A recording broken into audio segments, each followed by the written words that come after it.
The rancher took her in without questions, until she whispered the one name he never expected to hear. January 1887. A winter storm tore across the frontier highlands, rain slashing sideways like thrown gravel, thunder cracking open the blackened sky. Wind lashed the pines that ringed a solitary ranch house perched on the lonely plateau, making the old timbers groan as if the land itself were warning travelers away. Inside the log house, Colt Remington sat alone beside a hearth gone cold. No fire burned there anymore.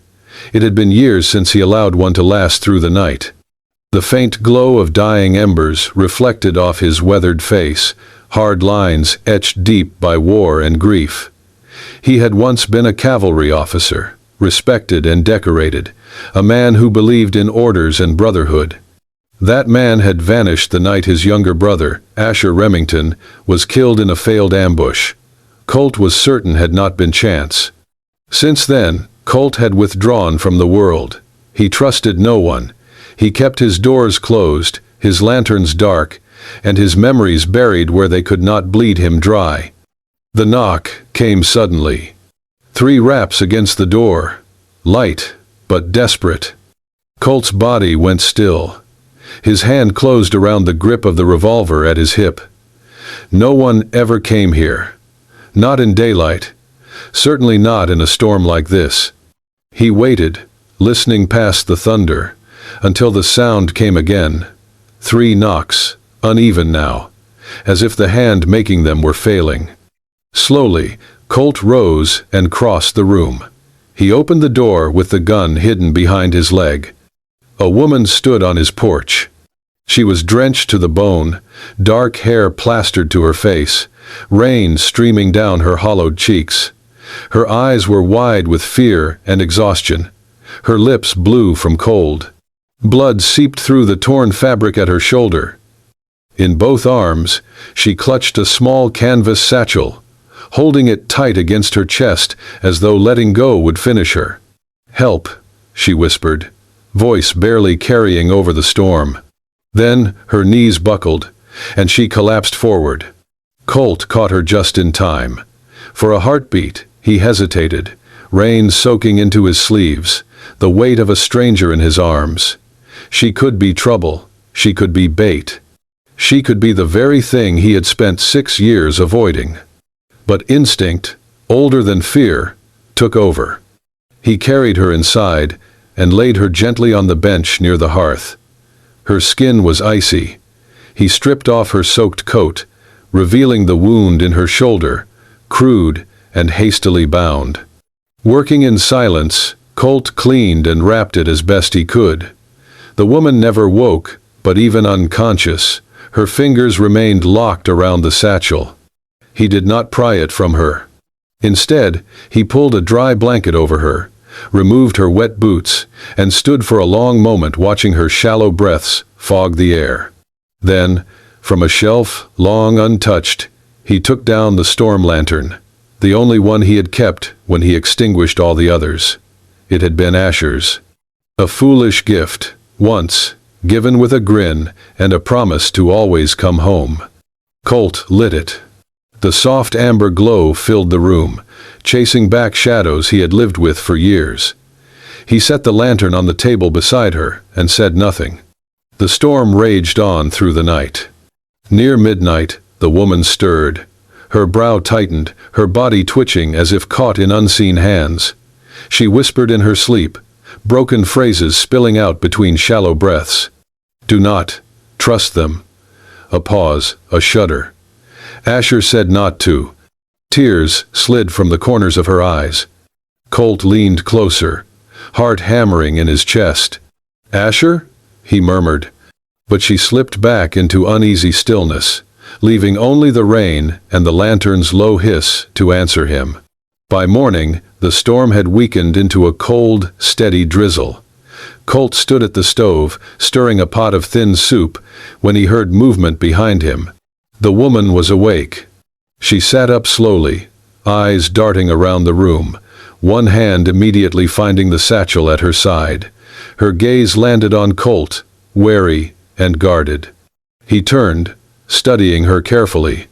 "What's your name?" he asked. She did not answer at once. Her fingers tightened on the bag. She swallowed, as if weighing every word against danger. Finally, she spoke, her voice low and strained. "I need to find someone," she said. Then, barely above a whisper, "Asher Remington." The spoon slipped from Colt's hand and clattered against the stove. For a moment, the world narrowed to that single name, the one he had tried to bury, the one that still cut him open every night. Colt stood frozen, staring at the woman who had brought his past to his doorstep. The door he had sealed for years had been knocked open at last. The tin spoon struck the basin with a loud clang. "Where did you hear that name?" Colt snapped, his voice suddenly sharp enough to cut stone. The woman flinched. She sat up straighter, still pale, still clutching the canvas satchel to her side. Her lips parted, but no answer came. For a long moment, she simply stared at him, as if weighing whether she was still in danger. Then, slowly, she reached inside the satchel and pulled out a folded bundle of paper. Hands trembling, she extended it toward him. He didn't take it immediately. The storm outside had become a whisper compared to the thunder building inside him. "What is this?" he asked, voice lower now, more dangerous. "My name is Margot Ellis," she said quietly. "This belonged to Asher." Colt's breath caught. She placed the papers on the table between them. At the top of the stack were several weathered letters, the paper yellowed and soft at the corners. But one stood out, a sealed envelope, edges fraying, addressed in a familiar hand. "For Colt Remington, if I don't make it." Colt stared at it, unmoving. That handwriting. Asher's. He could never forget it. They had shared letters through half a dozen outposts, through half a dozen wars. But this envelope, this had never reached him. Until now. He picked it up like it might explode in his hands. The silence between them stretched thick. Margot broke it first, her voice brittle. "He gave that to me. 3 days before he died. He told me to keep it hidden. Said he couldn't trust anyone else." Colt narrowed his eyes. "Why you?" Margot hesitated. "I was a field nurse. He came in with a minor wound, a busted shoulder, stayed for 3 days. We talked, mostly about meaningless things. But the night before he left, he said something was wrong. Said he thought someone up the chain was feeding information to the other side. Someone with access to classified routes and troop movements." Colt's eyes didn't leave her. He said, "If anything happened to him, I needed to find you," she continued. "That you'd know how to read what he left behind." "He said that?" Colt's voice was dry, almost a whisper. She nodded. "I didn't understand it all, not then. But when he died, when they said it was a random skirmish, I knew something was wrong. And you've been running ever since?" She gave a bitter laugh. "You can't know something like that and not be hunted. I didn't even open the letter. I just held on to it. I didn't know who to trust. I didn't even know if you were alive." Colt opened the letter slowly, every fiber in his body tense. Inside were 3 pages. He read in silence, his eyes scanning quickly, and then again, slower. His jaw tightened. The codes, the phrases, the signature at the bottom, all of it was Asher, and the last line stopped him cold. "Only Colt will know what this means. It's the same code we made when we were kids, in the old barn behind Pa's place." He sat down heavily in the chair. Everything in him rebelled against it, against hope, against grief that might come roaring back. But facts were facts. She wasn't lying, or she was a damn good actor. And this was something too deep, too personal, too impossible to fake. Still, he didn't let her see the shift inside him.